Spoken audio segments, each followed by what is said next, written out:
So simulan natin dito mga idol, pagbabalik ni Erica Staunton sa Creamline Cool Smashers, magpapalakas sa CCS. Inaasahang paglalaro sa finals para pumata sa dalawang import ng Petrogas Angels. Mangyayari nga ba? And well, bago natin yung pag-usapan, please huwag niyo munang kakalimutan na mag-like and subscribe sa ating channel. Maraming salamat po. Well mga kaibigan, kumpirmado na matapos na manalo ang CCS sa huling laban nila sa Chocomucho Flying Titans, ay pasok na sa finals ang CCS at makakaharap nila ang kupunan ng Petrogas Angels. Isa po ito sa pinaka-inaabangan ngayon sa PBL, itong finals, no? At dalawang kupunan dito ang maglalaban. Ngayon mga kaibigan ko, alam naman natin, sa naging ulang laban ng CCS sa semifinals kontra sa Petrogas, talo ang Creamline.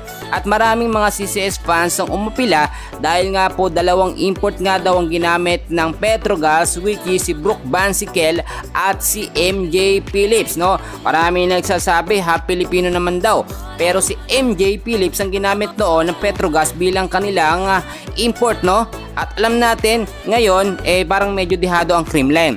Nananalo naman ang Creamline sa Petrogas, nakita natin yan ng ilang beses, pero syempre ang pinag-uusapan natin dito yung fair na laban.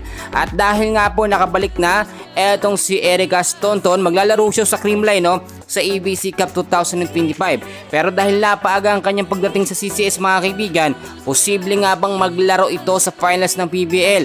Well, ayon na rin po sa ating mga nakuhang updates mga kaibigan, may tsansa na makapaglaro si Erica Staunton sa Creamline bilang kanilang import mga kaibigan, dahil kung titignan nyo, pinayagan po ng PBL management na may dalawang import ng Petrogas. Bakit hindi papayagan si Erica Staunton? Alam nyo, no?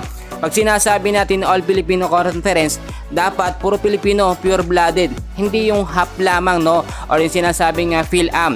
Kasi nga naman, dapat maging stricto ang PBL management sa kanilang ginagawang sistema. Ngayon mga kaibigan ko, para sa akin wala namang problema kung makapaglaro sa Creamline etong si Erica Staunton, which is fair pa nga yan, papatas pa nga yan mga kaibigan. Ang Petrogas ho kasi ngayon ay umaasa lamang sa kanilang dalawang import, no? Eto nga pong si Brook Bansikel at si MJ Phillips. Kung wala yung dalawa na yan, for sure talaga talong-talo sila dito nga po sa Creamline Cool Smashers. Ang sistema po ngayon ng CCS mga kaibigan, gagamitin nila ang kanilang original na starting lineup, at syempre kung mapasama nga sa lineup, no, etong si Erica Staunton dito sa finals ng PBL, for sure kasama siya sa starting lineup. Well mga kaibigan ko, para sa akin okay lamang, no, na makapaglaro eto nga pong si Erica Staunton dito sa finals ng PBL para manalo, no, muli magkampiyon. Alam naman natin, kampiyon at defending champion ng Creamline, pero syempre dedepensahan nila yan dito nga po sa Petrogas Angels. Anong thoughts nyo about dito mga kaibigan? Please comment down below. Maraming salamat po.